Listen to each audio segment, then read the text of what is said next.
કોંગ્રેસના જમાનામાં હું કોઈ રાજકીય પાછળ નથી કરતો. તમારા ભાઈ મતે નથી લેવા, કારણ કે મને ખબર છે કે તમે જિંદગીમાં ભાજપ સિવાય મત નથી આપવાના, જિંદગીમાં નથી આપવાના. સાચી વાત છે ને?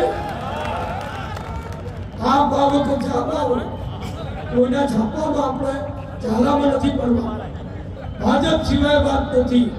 પણ એટલા માટે કહું છું કે આપણને ભૂતકાળનો ખ્યાલ હોવો જોઈએ. કડીમાં ખેતીવાડી નબળી હતી. નીતિનભાઈ ગુજરાતની રાજનીતિના પટેલ સમાજના આદરણીય અને ખૂબ જ મજબૂત વ્યક્તિ છે.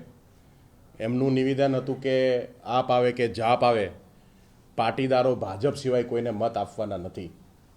એનો મતલબ એક એવો થાય કે આજે નીતિનભાઈ અને સમગ્ર ભાજપ એવું મહેસૂસ કરે છે કે પાટીદારો જે છે એ હવે આમ આદમી પાર્ટી તરફ વળ્યા છે. આ અમારા માટે ગર્વની વાત છે.